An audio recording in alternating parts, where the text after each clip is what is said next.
do believe so, Mayor. Well, good, good. Yes.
Trying hard.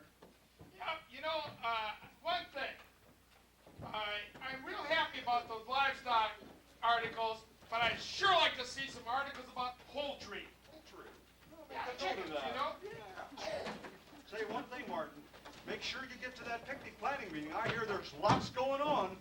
Yeah, there's the annual shoot, and there's all kinds of things. Matter of fact, I heard Mrs. Biesenboden's going to be there. When she's there, whoa, fireworks are going to go.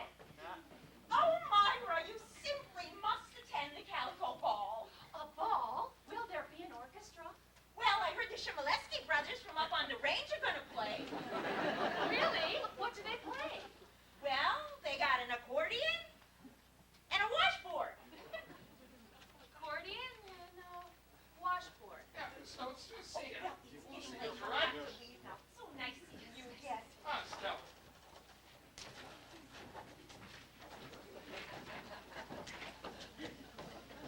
Well, hello there.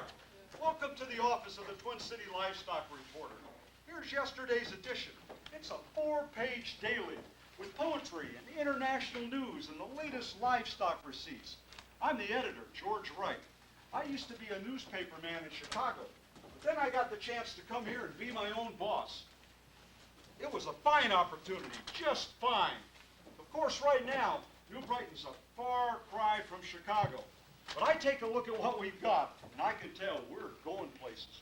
We've got the railroad, and one of our hotels has room for 150 people. Well, it was a little hard on my wife at first. You see, New Brighton doesn't have all the refinements yet. No sidewalks, no street lights, and every once in a while, packs of dogs will spook the cattle, and we get a stampede right through the middle of town. Makes it pretty exciting. Myra, well, we bought a home in Minneapolis, and now that we're all moved in, she doesn't cry half as much anymore. Now our biggest problem is the way I smell when I come home from work at night. Of course, that's another thing about New Brighton. The yards and the fertilizer works give off an extraordinarily unique odor. Positively odoriferous, you might say. Sometimes when I ride the train home at night, people move away from me on the seat. But I don't let it bother me. I call it the smell of progress and prosperity. Yes, this little town's got a future. We've got culture and social events and politics And we've got problems too, Mr. Wright. And your newspaper's one of them. Well, do come in, Mrs. Beasley. Now, what's this all about? Well, I'm not supposed to know this, Mr. Wright, but rumor has it that the village council did not like your high bill for reporting on their last meeting, especially considering you weren't even at their last meeting. What? Why, being there has nothing to do with it. I do some of my best reporting on events I've never been to. Besides, how can they say I charge too much? Is 50 cents an inch too much? I use the smallest type I can.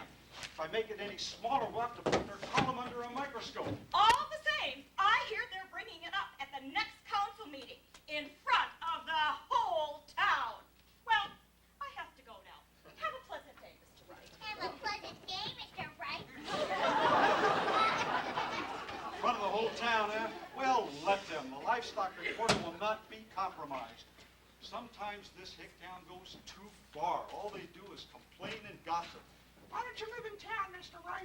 Why don't you attend our Oddfellow Club meetings? Odd fellows, indeed, you know. You know, Mr. Wright, we'd love to have you and your wife attend our Calico Ball. Calico? Myra in a calico? She'd be on the next train back to Chicago. You know, when I came here, they said I'd have international connections. International connections? In this town, that's a German and a bohunk swearing at each other on a street corner. Good morning, Mr. Wright. Well, Miss McKett, come in. How are things down at the schoolhouse? Oh, just fine, thanks. But that's not why I'm here. Oh, really? Well, what can I do for you? I wondered if you would publish this announcement about the Literary Society's debate. Oh, debates, huh? Well, I've always been partial to debates. What's the topic here? Immigration or free enterprise? No, nothing as serious as that. But it is a vitally important issue all the same. We're debating about who has the better time, the lady bachelor or the gentleman bachelor. Well, bachelor, huh? Yeah, vitally important. Well, you know, Miss McKett, I think I have just the right spot for this announcement. Oh, thank you, Mr. Wright. Good day. Just the right spot. Mr. Wright! Mr. Wright! You gotta come quick! There's a terrible fire down at the edge of town and it's spreading like crazy! Stampede! Stampede! Them old gobs got a cattle again, and a crazy longhorn steer broke the fence down. Now there's a whole bunch of them heading straight downtown. And that ain't all. Herod Bishop's struck again, and he's headed right to the railroad track and the train's 20 seconds. Okay, children, I'm coming. Just let me get my coat. See, whenever things slow down a little bit around here, next thing you know, all heck breaks loose. Hurry up, Mr. Wright. Come on, gotta hurry. Trains are coming, Mr. Wright. Stampede! Here they come! Stampede! Coming, children, I'm coming. Like I say, it's not like being in Chicago, but someday it's gonna be better.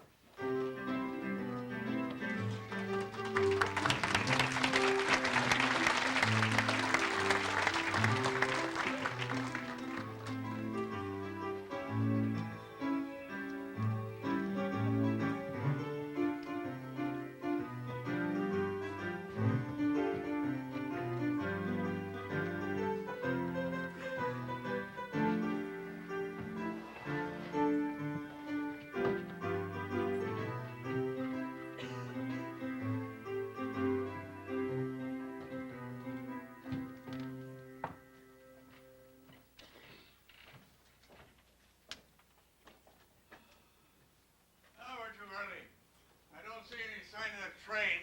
Well, I didn't want to be late. George Wright said he'd heard that there's an important representative of a big cattle combine coming into town today. So what? You make it seem so important, Mayor. It is important. Well, I've heard rumors that the stockyards south of St. Paul are fixing to horn in on our business. We've got to make sure New Brighton makes a good impression. And if I were you, Peter, I'd be mighty worried about my rolling mill if anything should happen to our stockyard. Oh, I agree. But look, it's early yet. Why don't we go down to the transit house and have a libation? We haven't celebrated our election victory yet. Well, you have yourself a libation, and I'll have myself a whiskey.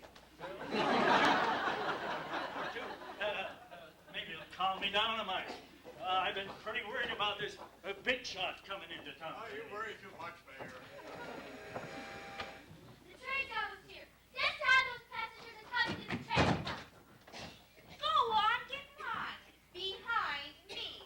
After all, everyone knows the Exchange is the best hotel. Oh, yeah? I was here first, and if there's any line, it's gonna be behind me. Who said anything about any line? We never had any line before. What are you trying to do, Matthew Ruel?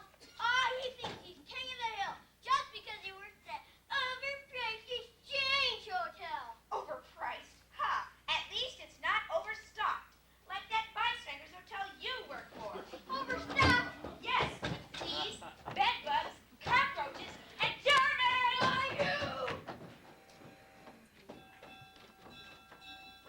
Forward Junction.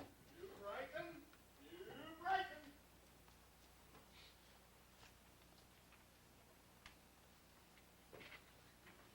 Howdy, ma'am. Howdy, cowboy. Sure is a nice day. It's too hot. You waiting for a train? I'm waiting for something. Which way you heading? Which way you heading? Lizzie! Mama's looking for you in Florida. I get it. Here she is. I found her. She's a flirt again. Lizzie, you come away from that dirty cowboy this instant! Why, the very idea! Dirty old cowboy. Hey, mister! Hey, mister. Doing more hotel Exchange. Whoa there! You can't all have the best hotel, can you? It don't stand to reason. What is Exchange? Is it really good? Hold it! Now this ain't getting us nowhere. Now who's got, say, the best food and liquor? We do. Okay then. Who's got dancing girls? We do. The Exchange doesn't have dancing girls. What a lie you are, Master Cruel. Well, Mr. Proul, Well, let's see. Well, Mrs. Bildar, who does our cleaning, why, she dances a pretty spry polka. Oh, Mrs. Billard! That's a dancing bear, not a dancing girl. I've seen her dance, and she nearly broke George Kissinger's foot. Mr. Proul, I gather that was quite a stretch. You'll have to do better than that. Children, one of you hooligans direct me to the Exchange Hotel. That'd be me, mister. I'll take the Exchange. Finest hotel in New Brighton. May carry your satchels, sir. Big shot, huh? I am an important businessman, sir. Come here to negotiate contracts. I'm in the fertilizer manufacturing business. That a fact. So is my horse. You dare to make fun of me? Look at you, a filthy cowboy. Look at your clothes. And that hat looks like something picked up from a packing house floor. And yourself, sir. You're filthy. You need a bath. Or maybe a dipping. Mister, what makes these packing houses run? Why? And mister, what's put this here New Brighton on the map? What's making jobs for most of these folks and feeding their kids and paying for the stuff in your fertilizer? Why, I'll tell you what, it's cattle, mister. Bossies, moo-moos. And you know why I'm so dirty? And why my hat don't look like it just come from a haberdashery shop? Because I just rode most of the way here with 300 head of mighty scared steers to make sure they got here safe. And mister, fella don't put on his Sunday suit to do that. You tell him, cowboy, my dad's a meat packer. Yeah, mine's a butcher. What's this? Get away from him, you ragamuffin! Can't you see this is an important man? Sorry about that, sir. Such unruly children. By the way, let me introduce myself. I'm Ira Richardson, mayor of New Brighton. Brighton. And this is Councilman Peter Friedland. Oh, sorry we were late for to meet you, but we were tied up at an official meeting at the hotel. Thank you, Mr. Mayor. Richardson. Right. Yeah, the name's Webster, Charles Webster. Oh, And yes, we've had word of your coming to town. Well, you have? Yeah. Well, I don't know about that, but I'm mighty glad to be here. Now, as I was saying, we're here to negotiate some kind No, let's not talk business just now. Let's get you over to the hotel. Matthew, take the gentleman's bag. Perhaps we can persuade you to join us in a libation or two. You like our town. Well, I guess that's how you town fathers treat the fancy pants fellas, huh? Yeah. Of course, I ain't such an important fella, but I do need a room for the night. Well, then come out with me, mister. The Trap is a real good place. And it's closer to the stockyards than Vice Wagons. You could even visit your boomers if you want to. Say, do you really own 300 head of cattle? That's an awful lot. Well, the truth is I own more than 3,000 head. And I come here representing the owners of about 30,000 more. Wow! Are you gonna bring them all here? To Brighton? To our packing plant? Well, I'd like to, son, if I was sure this was the right place to bring them, but I don't know. Excuse me, sir. Excuse me. Are you Hannibal Durkin from Montana? Well, yes, sir, I am, and who might you be? Well, I'm James J. Hill, Mr. Durkin, and I've heard a lot about you and those cattlemen you represent. Well, shucks, mister, I expect about everybody's heard of you. Pleased to meet you. What are you doing here in New Brighton? I rode down here from St. Paul just this morning just to meet you, Mr. Durkin. This New Brighton's a nice enough town, but to my way of thinking, it's just a little primitive. See here, I've got a carriage right over here just for you. Get you down to the hotel. Oh, darn it! I almost had him. You almost had him. What'd that fancy stranger have to go and take him away for? And what do you want with him anyway? He was just another cowboy. Jimmy, weren't you listening? 30,000 head of cattle? He wasn't just another cowboy. I think he was the guy the mayor was supposed to be. And that fancy guy from St. Paul just went and snatched him out from under everybody's noses. I've got a real bad feeling about this. I'm gonna go tell Mr. Aid at the paper. People gotta know what happened. Nah, that takes too long. You ought to get the news up fast. You gotta go to Mrs. Busybody. You're right. What was I doing? Aisha.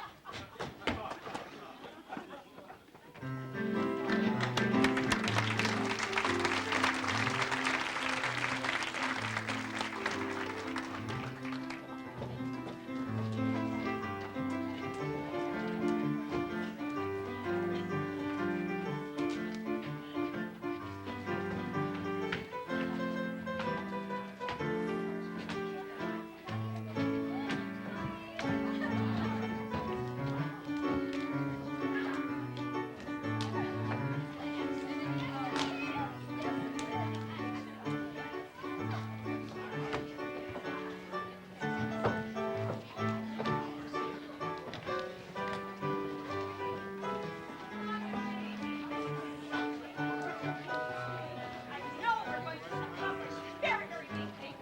Well, Mayor, let's get this meeting started. Children, sit down. We have issues to discuss that affect the very well-being and the morality of this entire town. All right, now calm down, Mrs. Busybody. Mrs. Busybody. Folks, we are here for the first official meeting of the 4th of July Picnic Committee. Miss Niquette, will you take notes? Certainly, Mayor. Good.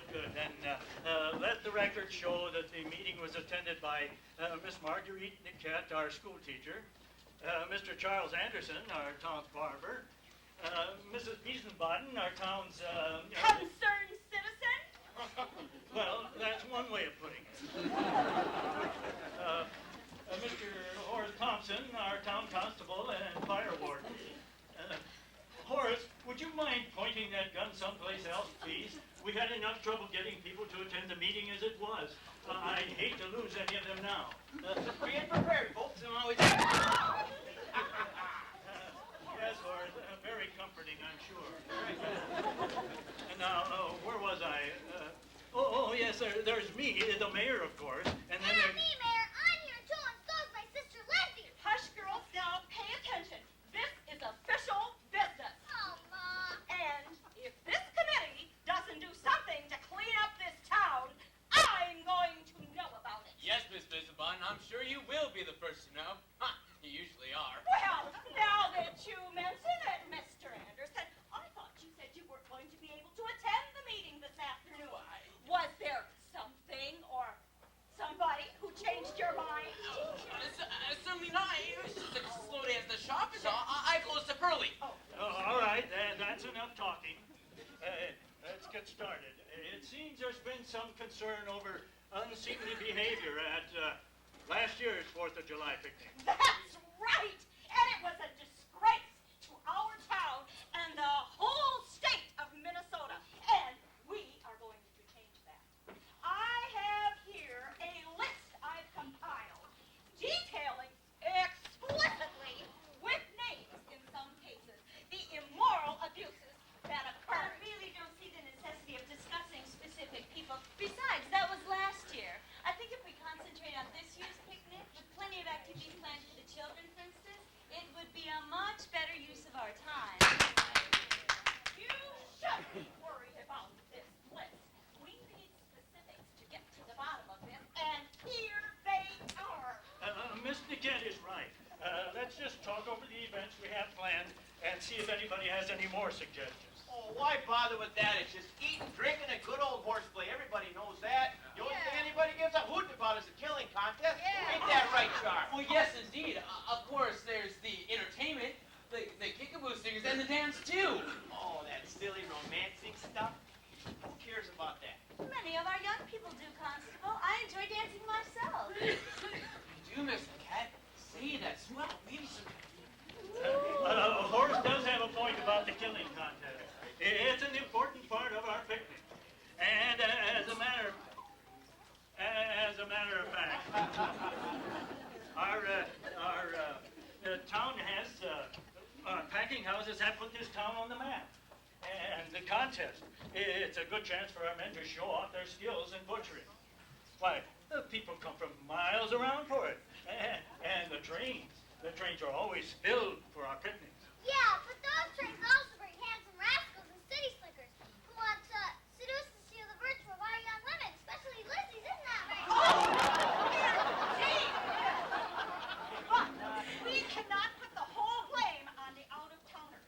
We have to look at the lewd, disgusting, and immoral behavior of our own friends and neighbors. And the sooner we get to it, the better. Mama, you mean like when Grandpa beat them about last month's foot running in the poker game last year? Oh. Daddy is Wellington on his head? Or like when Daddy got drunk and laid down on the track screaming he'd rather be cut in half by the Sioux line than spend another day in the slaughterhouse with the pigs squealing away their What imagination! My goodness, these girls, why, I swear they could grow up to write dime novels. You know, none of those things ever occurred. Why, however, there were real abuses that did occur, and that's what we're here to discuss. With no names mentioned. Well, be that as it may, but the first and foremost problem here is the public drinking, gambling, and womanizing. Oh, man, well, you know there's no public drinking, gambling, and womanizing. There's private drinking, gambling, and womanizing. Anyway, it goes on in the men's tent, which I personally And just how much money did you win last year at the killing contest, Horace? That was free enterprise, the American way. It was a 4th of July picnic, and I was celebrating our founding fathers and the Constitution. If you were any kind of a constable at all, you'd have been outside the men's tent, supervising those miserable hotel urchins who were chasing trains, sitting the dogs on the cattle, and frightening the girls with firecrackers, including my Emma May! Well, the afternoon wore on. Quite a litany of shameful behaviors was cited. From urchins spitting in the street, oh Lord, deliver us. From city slickers in fancy clothes, oh Lord, deliver us. One way, though, Mrs. Busybody was successful that afternoon. You see, Constable Horace Thompson didn't get to supervise the men's tent. No, in fact, Horace was the victim of a most strange and unfortunate accident. An occurrence that I predict will live on in the annals of New Brighton history for at least the next 110 years. You See, it happened this way. Horace, of course, being Horace, had quite a bit to drink that afternoon. He paid a visit to the outhouse just about the time the anvil shoot was getting started nearby. No sooner had he shut the door when an anvil came crashing down through the roof of the outhouse and landed right in the bowels of our fair city. He missed Horace, luckily, but it gave him such a fright he passed out cold. Fortunately, he came to just in time for the most important event of the day, the thing that everybody had been waiting for, the killing contest.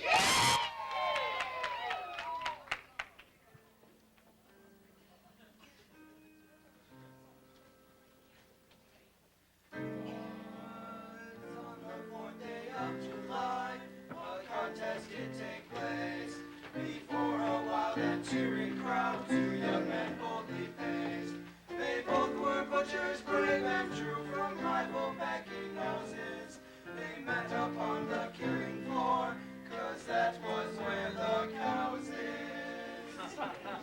George Kissinger knew Brighton's pride, the hero of the town, a handsome man with golden hair.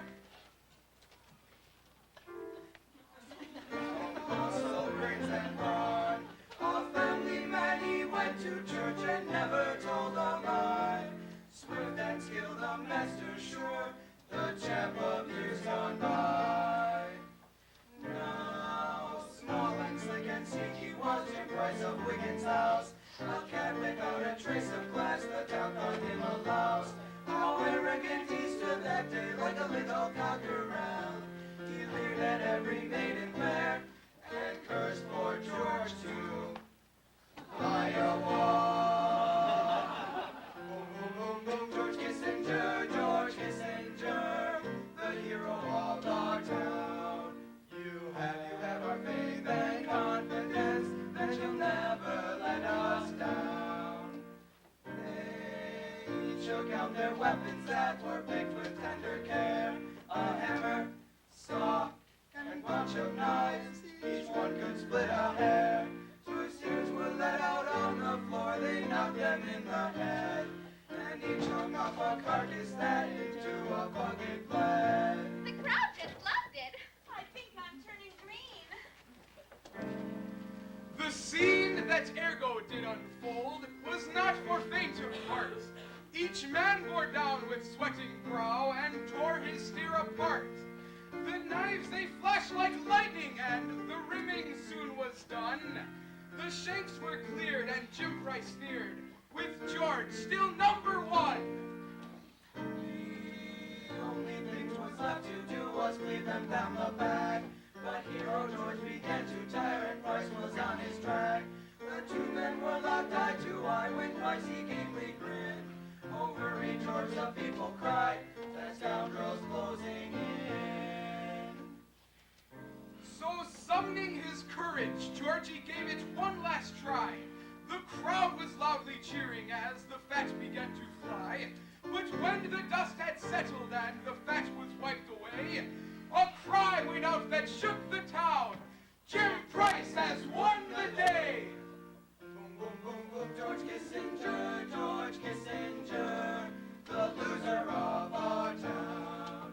You had our faith and confidence, but you really let us down. Boom, boom, boom, boom, and now that Price has took the prize, we will never live it down. We're sorry, George, take our advice, and go find another town.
today?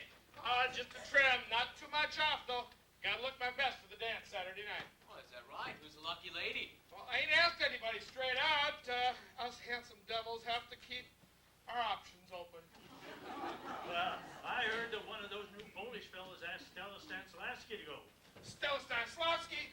My Stella Stanislavski? Who told you? The most reliable source in town. That's right. Miss Bisbon told me the same thing. In fact, I just saw Lizzie talking to 3 more Polish fellas down by the packing houses. Charlie, quick, we gotta hide you. She's happening. Batten down the hatches, boys. Here she blows. I saw a woman here, Mama. I said I did. Oh, where? How do, Mrs. Biesenbaden? How do you, Mayor? I'm looking for that miserable varmint Horace Thompson. He'll be sorry when I get my hands on him. Oh, what's the problem? Problem? I'll tell you what the problem is. He's been playing cruel tricks on defenseless children. That's what. What kind of trick? Here, MMA, get away from there. Oh, what defenseless children? Me, I am Bethel's child. Just you listen to this. This afternoon, those miserable hotel urchins were playing cowboys and Indians, and they tied my MMA to a tree. And then I screamed and Constable Thompson came to see what was the matter. Well, did he untie you? He started to, but by then he was really mad at everybody and accidentally kicked him and bit him too. And then you know what he did? What? Well, instead of untying this poor sweet child like any decent citizen, he got the boys more rope. And he showed them how to tie better knots. Well, by the time I got here, my MMA looked like a giant shoe with 12 shoelaces all crisscrossed up and down and everywhere. Sheep shake nuts. My very best. Gotta go! Come on, Horace! I'm gonna get you, you miserable varmint!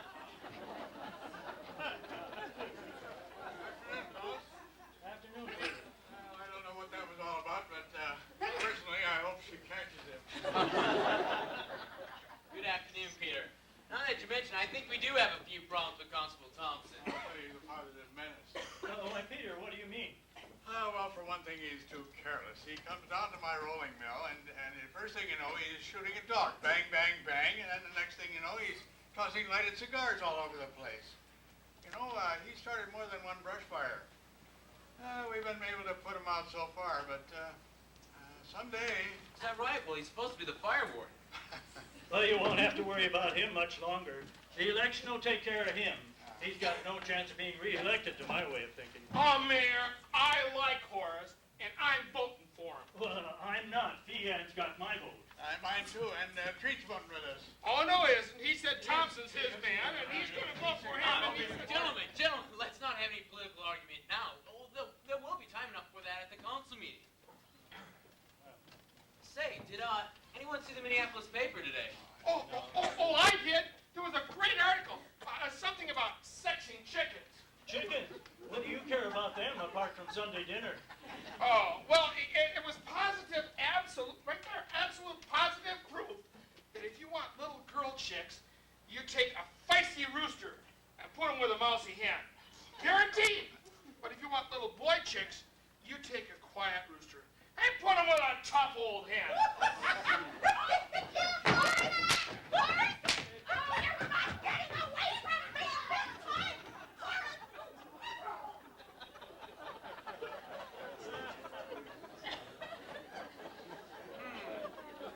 That doesn't work with people, does it? Well, that's for sure. That's for sure. Mrs. Busybody's husband's about as meek a fellow as you'll find in these parts. And that tough old hen has all girl chicks. Look at the time, Charles. We got to be going. Oh. Hey, the debate of the sexes is going to begin any minute. Yeah. I hope you're ready, Charles. Us fellas are counting on you putting that snooty school teacher in her place. Snooty school teacher. Don't talk like that. Just because Miss Marguerite's educated doesn't mean she's snooty. Come on, Peter, let's go. Oh, there's some folks from our church. How do, Father Paul? And Jacob, missed you at Mass last week. Oh, those Catholics. I knew there was something I didn't like about them. Voting for Feehan, for Pete's sake. Martin, what do you have against Catholics? What do I have against Catholics? Well, you go to the Congregational Church, same as I do. Everybody's mad at him for the flood last month. Well, you can't really blame the Catholics for making it rain, can you? Well, sure you can. The mayor told me. They were all down at the church, praying like mad for rain, and when it came, they prayed too hard, and it came like Noah's flood. That's true. I had to take a boat to the barber shop. And all the mud in the streets? Huh. I guess you could say it's aggravating. Aggravating? It was more than aggravating.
exciting debate, sponsored by our Young People's Literary Society.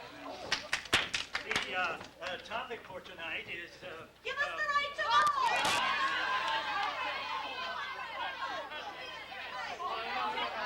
Here it is. Which has the better time, the lady bachelor or the gentleman bachelor?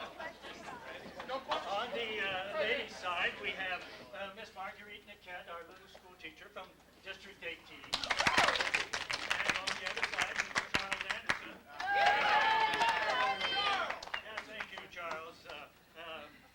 Miss Niquette Niquette, will you begin? Oh, thank you, Miss. I asked myself in preparing for this debate, what makes being a lady bachelor so enjoyable? Nothing. It takes a husband to support a man. Everything. No husbands, no ornery men, and no dirty, smelly laundry. Right. And I thought of so many things that I just didn't know where to start. Short debate, huh? I think, first of all, women have an advantage in the variety of things we enjoy. On one hand, we have our domestic pursuits, such as quilting and embroidery. These require intense concentration, which is an ability men seriously lack. She means you, Martin. You can't concentrate on anything except breakfast, lunch, and dinner. And then we engage in outdoor activities as well. Why, last weekend our ladies hiking club walked all the way to Fort Snelling, and our girls softball team plays every Sunday. I definitely think it is our wide range of interests that guarantee the lady bachelors will always have the better time. Well spoken, Miss Niquette. Mr. Anderson. Well, Miss Marguerite, I'll have to admit, my embroidery is not up to snuff these days. But the subject of this debate is who has the better time. And by your example, I'd have to say, first of all, it takes a gent to know good time is. All those things you mentioned are just frivolous pursuits, wasting time till you all find a husband. And another thing, I've seen your softball team play. You all pitch like girls. Well, you don't steal bases because you don't like to get dirty. Our team wins, Mr. Anderson. We haven't lost a game all season. Ah, sure, girls against girls, but you can never beat a man's team. Why, it's a proven fact. Women aren't built for sports. You're too soft and fragile, and your knees knocked together. And you run around like a silly bunch of chickens coming in from the rain. Chickens.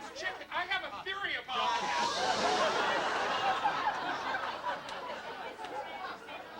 Your men's team uses softball as an excuse to indulge in the most disgusting behaviors. You spit and you swear right out loud with children present, and you scratch. All right, folks, we're getting a little off the track here. Well, right. Well, besides being better at sports, we men have the brain power to enjoy good intellectual conversation about restricting immigration. Yeah, keep those foreigners out of here. Yeah. Right, the Sherman Antitrust Act. Charlie, nobody talks about that. There isn't anyone in the country understands that. Well, then, of course, there are things that are just really fun that are just for men. Well, like hunting, Yes. and smoking, and football, Yes. and that shooting at things. You know, things that really matter. Thank you. A very good start indeed. Your rebuttal, Miss Niquette. Another thing that makes the lady bachelor's life superior is our appreciation for culture. Last September, our club went to the State Fair in St. Paul. They had such fine pieces of art there, worth $10,000 and $20,000. Yes, my wife and I, we went to the State Fair too. And why, what we couldn't believe was all the street lights. Why, there were gas lights all up and down 3rd Street. When's the right gonna get gas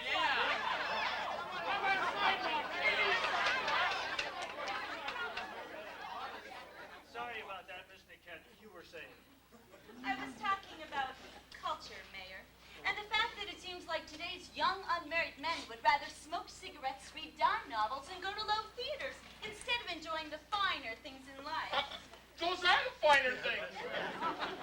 Our group also went to a play at the Stillwater Opera House. Oh, now, I've been to the Opera House myself. You go there for prize fights, Charles. That's not what I meant by culture. All right, folks, let's get back to the subject here. I'd like to say something. I don't know if I approve of you women gallivanting to wild and strange places like Stillwater. Well, everyone knows it's a city of sin. With all those lumberjacks? Well, I've been to St. Paul a time or two, and when I see what is happening to young women today, well, it worries me sick. Why, once we were in a restaurant, we had this waiter girl. She wore her skirt 2 inches above her shoes. What restaurant was that, Charlie? I'll tell you later, Martin. Well, that's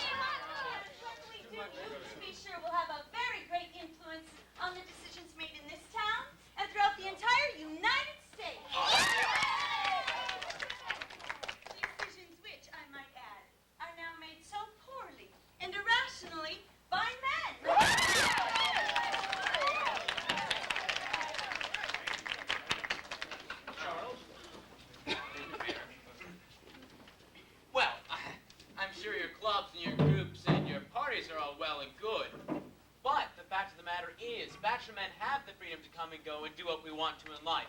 We don't have to plan or fun or be so organized. We just do it. That's right. We can go off camping, Yes. horseback riding, play poker, whatever we want to. It's a good life here in this country with no rules, no restrictions, and best of all, no wives.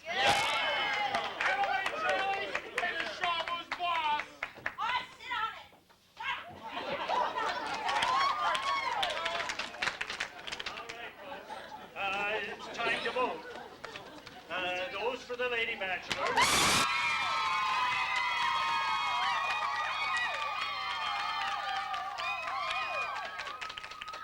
for the gentleman. Well, it seems very close. I'm afraid I'm going to have to say that the men won.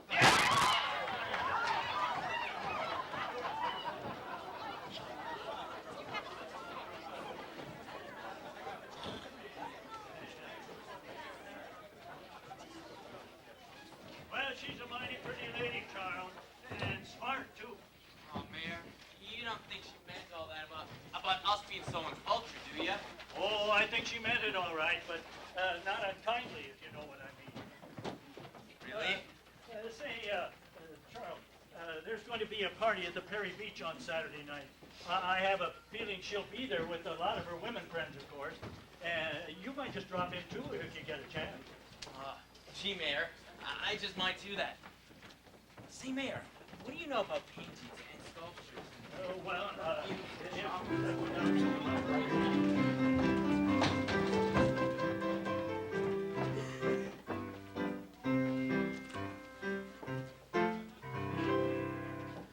You know, one of my favorite sections of the paper is the poetry section. And suddenly this section's gotten mighty popular with another young fellow in our town. Seems like he's been struck with a fit of culture. The lady is a teacher. She came to town last fall. And now to me, she's life itself. My heart, my love, my all. Not bad, really. I guess it's pretty obvious who he's writing about. Good afternoon, Mr. Wright. Well, good afternoon, Miss Niquette. How are you? Oh, just fine, thanks. I came by to return this volume of poetry. It was very kind of you to loan it to me. Well, I was happy to. You know, it seems like we have our very own poet right here in town. Oh, in New Brighton? Yes, indeed. As a matter of fact, I've published a few poems recently in my paper that might appeal to you. My goodness, it's getting late. I have lesson plans to prepare. I don't suppose you've read any of them. One or two. Of course, I think they're hopelessly sentimental. Well, I hear they're causing quite a stir. I venture to say these poems are the biggest excitement since that tramp stole Mrs. Busybody's bloomers off the clothesline. I don't listen to rumors, Mr. Wright. I'm far too involved in my career. Well, yes, I dare say. But I think you'd be impressed by these poems. Some folks think the fellow's been writing about you. What? What, the very idea? Well, yes, I've had quite a few young ladies up here clamoring for his name. They think he's pretty talented. Well, I'm not one of them. I couldn't care less about some poor lovesick man gushing his innermost feelings all over the pages of the Livestock Reporter. Well, you know, Mr. Cat, if you'd been here 5 minutes earlier, you'd run smack into the gentleman right here in my office. Who did you say he was again? Well, I didn't say, Mr. Cat. In fact, I can't say. It wouldn't be proper. Proper? Oh, yes. Journalist code of ethics, you know, never divulge your sources. It's the first thing we learn. Strict confidentiality. Oh, well, I'm sure it doesn't matter anyway. Oh, Mr. Cat. Yes? The poem. Oh, sorry. I forgot I had it. Good afternoon, Mr. Wright. You know, I have a hunch she's going to figure out who's writing these soon. And I feel like I'm having a part in this romance, too. One thing I try and do, though, is keep the worst of his poems out of the paper. Sort of a public service, you know, like this one. I'm disarmed by her beauty, captured by her spell. I am the lady's prisoner, and it bothers me to all get out. True love. Mr. Wright, you gotta come! Fire! It's the rolling mill! The most terrible fire I ever did see! It's burning something fierce! Everybody's hightailing it out there! Oh, hurry, Mr. Wright! What, another fire? Damn, not the rolling mill again. This could be big trouble.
sorry to hear about your rolling mill.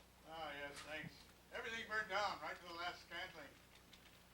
But I feel sorry for some of the new workers we hired on. Some of the Polish guys can barely speak English. I just hope we can find new jobs for them. That is true? You're not going to rebuild the rolling mill? Not this time. Irondale is dead. Burned up and gone.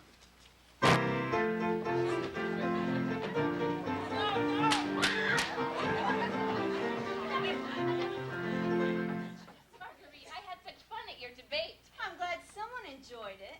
What? You mean you didn't? I did it first until that old stick in the mud Mayor Richardson said I'd lost. Oh, you're taking it all too seriously. I thought you did a great job. Besides, that Charlie Anderson sure is cute. He can talk to me anytime. Lizzie!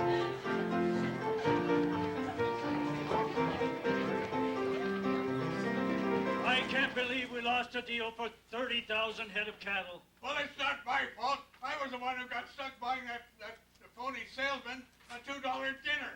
I thought the other guy was a filthy cowboy. He was a filthy rich cowboy, and you let him get away. Well, it's not my fault. Listen, if we keep quiet about it, maybe no one will hear about it. Oh, what's this I hear about now, gentlemen? 30,000 head, I think you said. Oh, they'll hear about it. Listen, sir.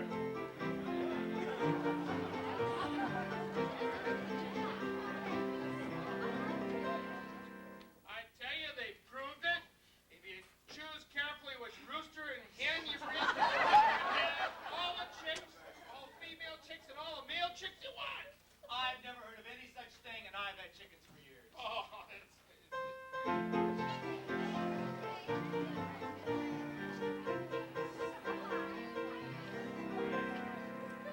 Some mighty fine poetry's been showing up in the local paper, wouldn't you say, Mr. Anderson? Huh, poetry? Can't stand the stuff myself. How do, Miss Marguerite? Anyways, Miss Busybonnet, as I was saying, now these new French impressionable artists, you see, French what? Have you lost your mind, Charles Anderson? Oh, my God!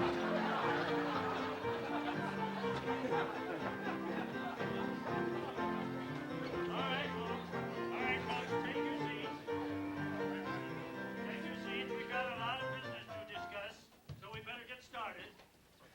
We need a fire department. now what about the dogs roaming into the house? And what are we going to do about South St. Paul stockyards? Well, we'll get to all that, but first of all, we have to hold the election for constable. It's Horace Thompson against John Behan. Both very able candidates, I'm sure. And I tell you, if that crazy Horace Thompson wins again, I'll tie a few knots in his sheep shank. Excuse me. All right, folks. Now, let's get started. Oh, the council, good old council, they promise you and me they'll handle every problem, well maybe 2 or 3, and we'd like to believe them that they care for me and you, But dogs are still a problem. and so we say to you, what's new? Dogs get in my chicken coop. There goes my egg honey. Furry fiddle full of feathers isn't very funny. the stockyard curs are such a pain. The ewes and rams, they panic. The lambs, they drop. The profits fall. All that makes me frantic. Bessie, my favorite cow, her hide is smooth as silk. When strays chase her round and Archie gives me curdled milk. Oh, the council, good old council, they promise you and me they'll handle every problem, well maybe 2 or 3, and we'd like to believe them that they care for me and you, But steak is still a problem. and so we say to you, what's new? The city of New Brighton is famous for its air. The perfume from the stockyards you can smell is everywhere. The rolling mills and packing houses add to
sorry, you know.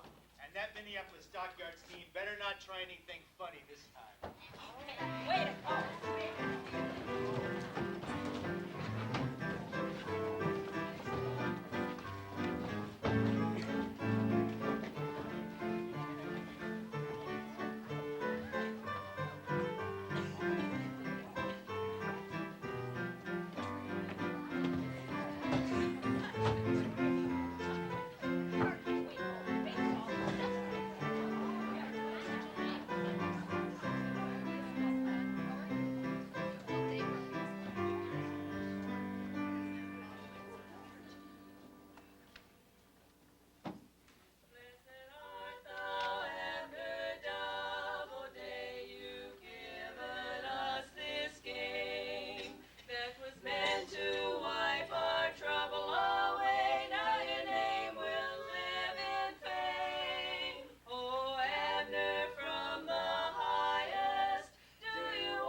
And each time they come up to bat, they face that pitcher with dogged determination to get a hit and bring the crowd to its feet with one thunderous roar.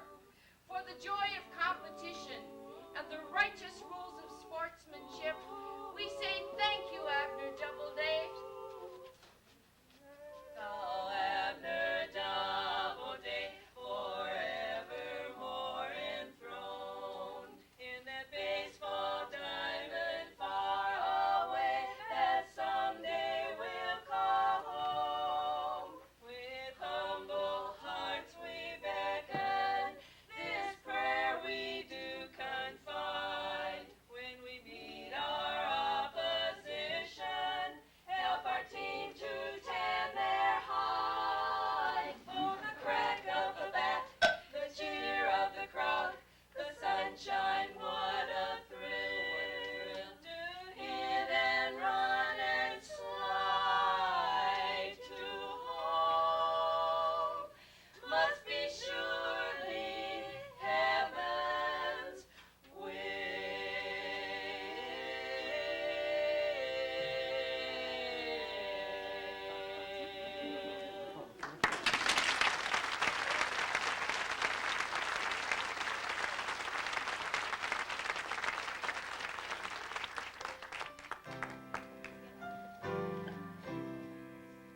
Oh, say, can you see by the dawn's early light? I'll go with you to this baseball game, George, but I promise you I'm not going to enjoy myself. And she always keeps her promises. Just try it, dear, and pretend you'd rather not be at the opera. This game between Minneapolis Packing and Twin City Packing is always the big game of the year. And besides, it's important news for my paper. Oh, yes, well, I'm here, aren't I, George? I consider it my wifely duty to accompany you to this baseball game. Oh, but I do so wish we were back in Chicago at the opera, where Madame Marcella Evelina will render an aria. Believe me, I much prefer the rendering that goes on in New Brighton. This is a brave sacrifice you're making for me, dear. But after all, it's important for the townspeople to see you occasionally. Yes, well, let's sit down and get it over with then, George. And the whole of the parade.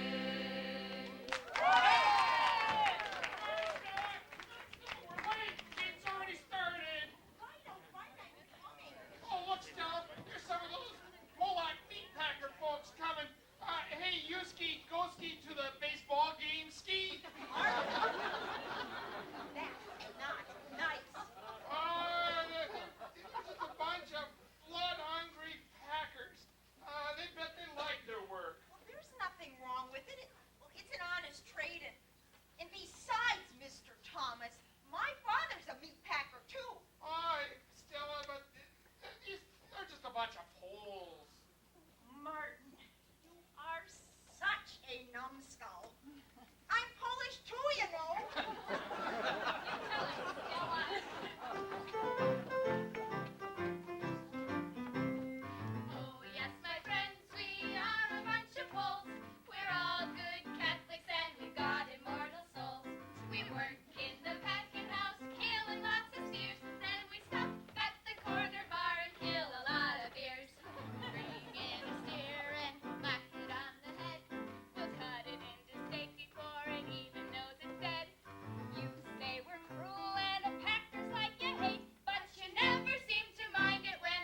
butchering horses and doing mules. Sit down, Peter. Our boy is coming up to bat. Hear that? Our Billy's coming up the bat. He'll show you how to play ball around here. That skinny cornstalk's your son? He couldn't hit the ball over the fence if Grandma Steve had pitched it underhand. Now, Martin, it's not polite to call people names. I'm sure that poor young man can't help it because he's so skinny and gawky looking. Skinny? Gawky? Why, my boy eats like a horse. You mean he eats horse? Probably gets a discount from the packing house he works at. Matter of fact, your team nothing but a bunch of canners and cutters. Oh, Martin Thomas, you are a boorish, uncivilized, hateful man. Thank you. And you can just forget about taking me to the Odd Fellows picnic next week. Oh, What? The Odd Fellows picnic? Why, Martin Thomas, you told me you couldn't take me to the picnic because you had to take a train to White Bear to help your uncle build a farm. And you told me that you suddenly had to go to St. Anthony for a christening. Oh! I would just like to say that I did not have a date with Martin Thomas, and that I wouldn't have gone even if I did. Oh! Don't look at me. I'm just going to the outhouse. It's in here. Our Billy got it hit. Run, Billy, run! Catch it, you idiots! Hey, move it up there. Throw the ball. Throw the ball. They can't find it. They can't find it. Find the ball. Find the ball. Fans, look by the fans! Billy's gonna get a home run! He's gonna score! Throw it home, you idiots! Throw it home! Oh, they still can't find it. Run, Billy, run! Run, run, run! Look for it. Move it up there. Oh, it probably fell into a gopher hole. Oh, but it's under some leaves. Well, I think it fell in a big patty of cow Surely it must be out there somewhere. Oh, Billy scored. Oh, hey, wait. What is umpire doing? Why, he's calling all the players up the bench. He's pointing toward first base. What's he doing? He's making them all run the bases. He can't do that. What the hell do you think you're doing? Running those guys around the bases. Where'd you learn the rules from? The Hottentots? You can't do that. Oh, I can't I? Well, I'm in charge here, and those guys are going to run the bases until your players find that baseball. Well, hustle up. Look harder. Find the ball. Find the ball, you guys. This is crazy. There ain't anything in the rule book says you can do that. It ain't fair. Don't you dare tell me what the rules are. Remember last game when you pretended to lose the ball so the other team couldn't come up to bat? An act of God, you called it. An act of God, my sainted grandmother. I lost $5 on that game, and you're going to pay for it now. Well, find the ball. Hustle up out there. Hurry it up. Find the ball. Right up that. Oh, I bet it's over there by those daisies. I think it fell in a big patty of cow Take a leg out there! Find it! Keep running, boys!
Well, New York, or maybe even Paris before I settle down.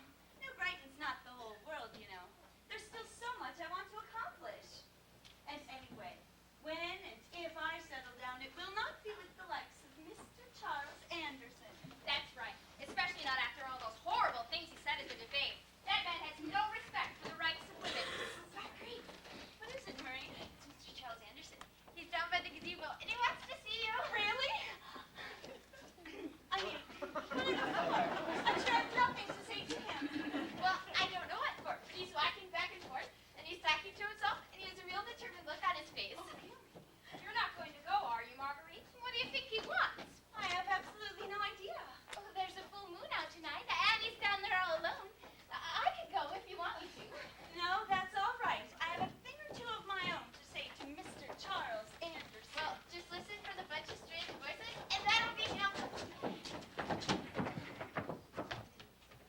Miss Marguerite.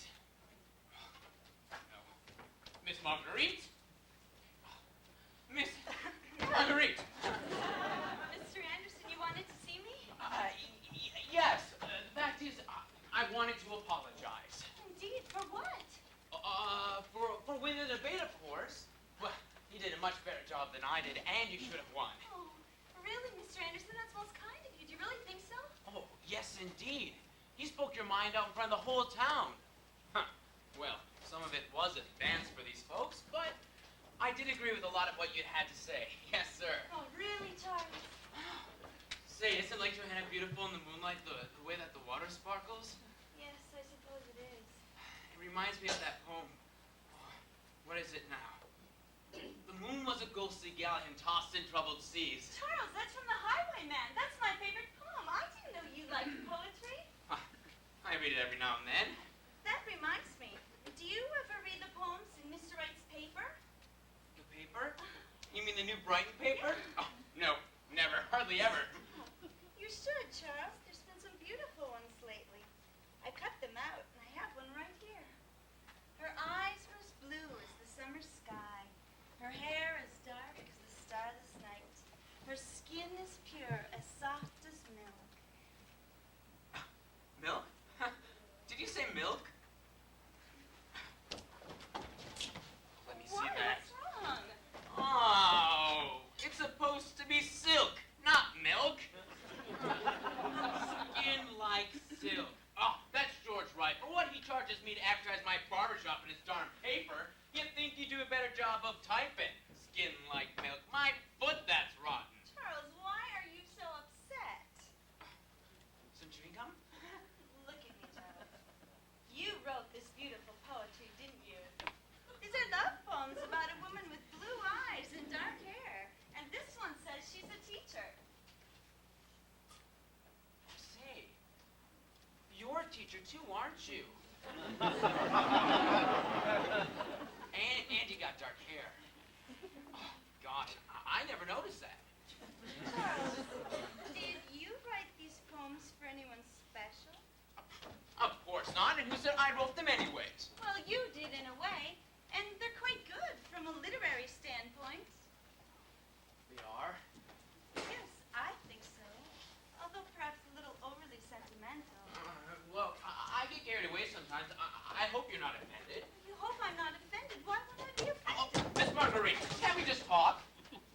I thought you're good at talking. Well, like at the debate. I was just saying all that stuff the fellas expecting me to say. But you spoke right from your heart and showed everyone what a fine mind you've got. And you're teaching our young people that there's just more to life than butchering cows. And me, I just give haircuts. What are you trying to say, Charles?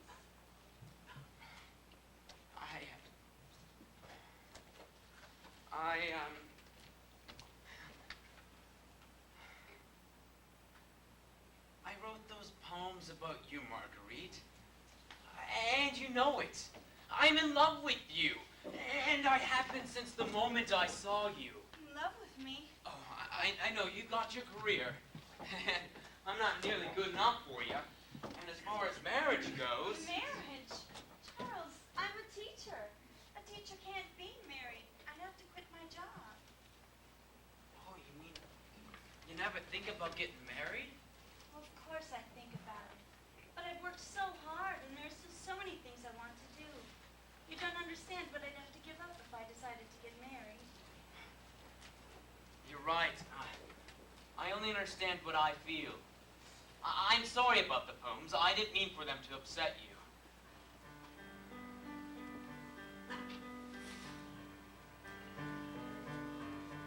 How can I make you understand?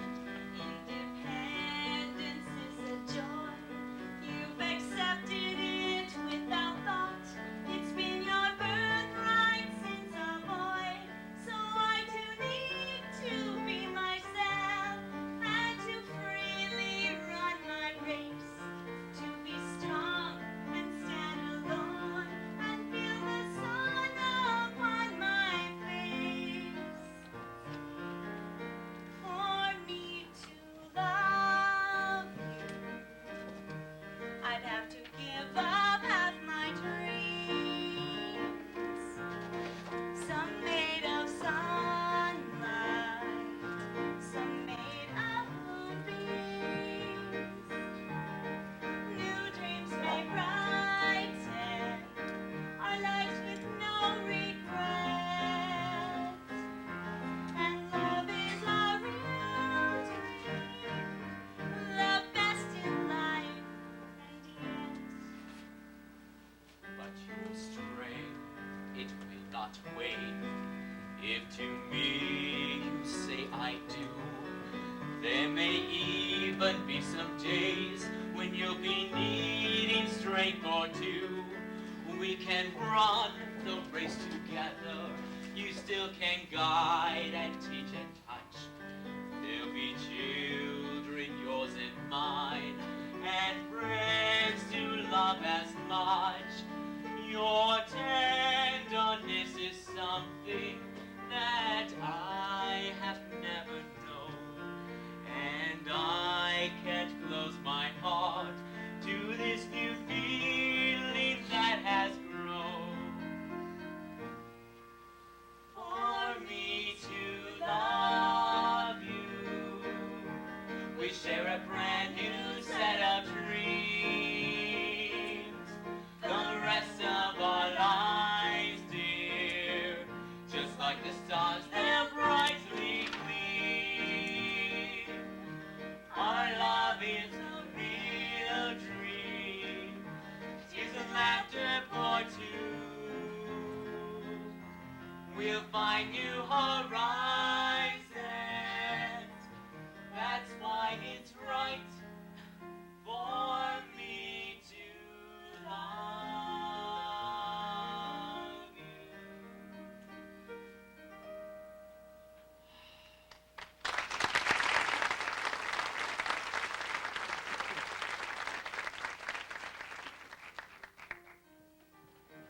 Miss Marguerite, do you like large families or small ones? I beg your pardon?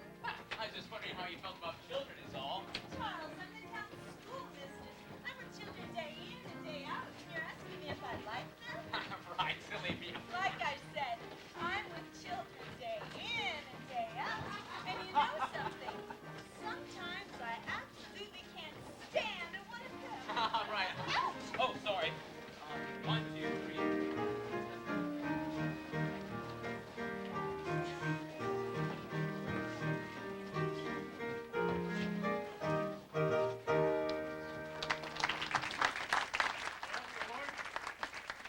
George, it looks like those two finally got together. I never thought it'd happen. Yes, I'm happy for them. I'm sure glad things are turning out right for somebody in this town. Why, George, what's the problem? You might say there is a problem, Ira. I just got word from Chicago. Our stockyards are finished. Finished? How could that be? Oh, yeah, what do you mean finished? It's time to face the facts, folks. Losing our rolling mill was bad enough, but then those South St. Paul folks took that cattle combine rep away from us when he was right on our doorstep. That means 30,000 head of cattle heading to their yards instead of New Brighton's. What? Where's them polecats? I'll fix them. I want my gun back. It's too late for that horse, and that's not all. Chicago's making trouble for us, too. Seems like they think we're such a threat, they're putting pressure on the railroads to shut us down. Well, they can't do that. Oh, yes, they can. In fact,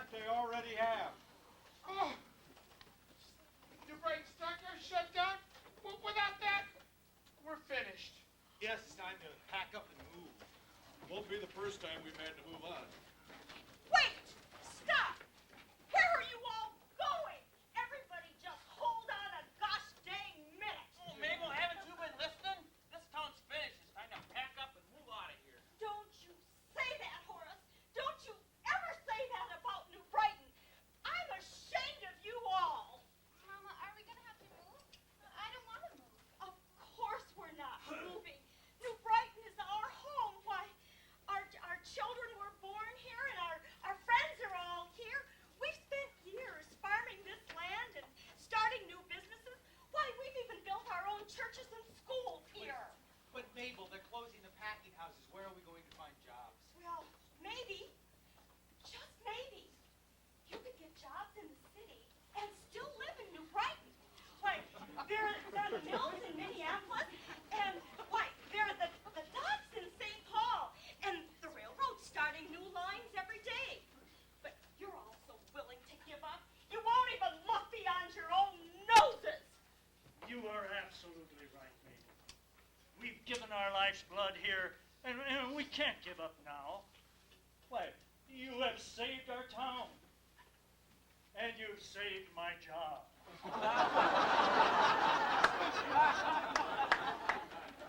Shucks, I can't think of a better place than to raise a family. You know, it's not bad farmland. Mighty sandy soil, though. You can grow good crops in sandy soil. Squash, for instance. I've had some real prize winners. Maybe someday New Brighton could be squash capital of the world. And as far as those stockyards are concerned, I say good riddance. All they did was dirty up our lakes and stink up our town anyway. Rumor dog.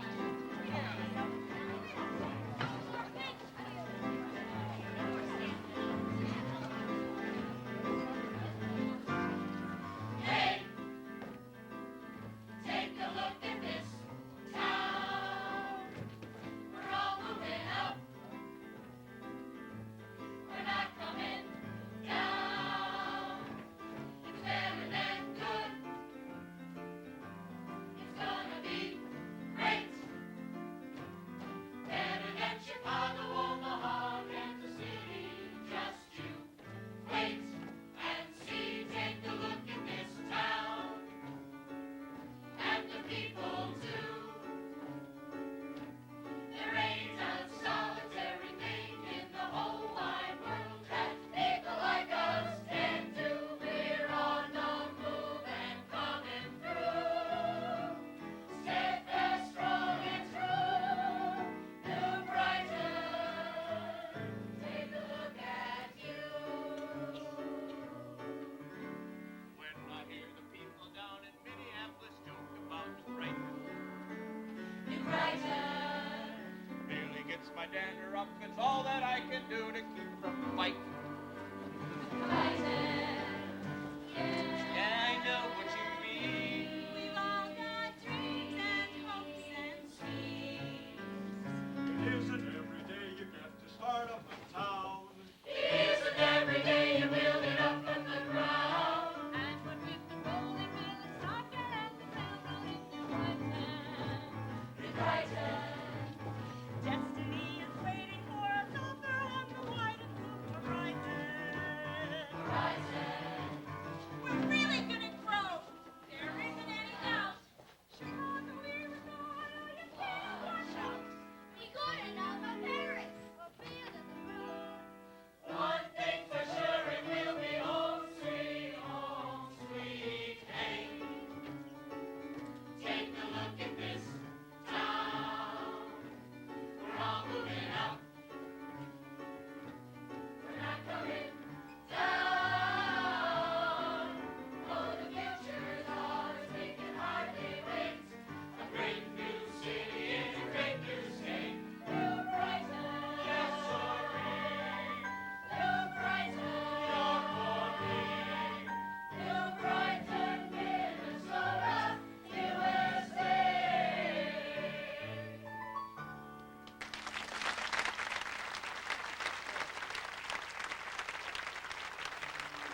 Long Lake last summer. Oh, it's amazing, so amazing.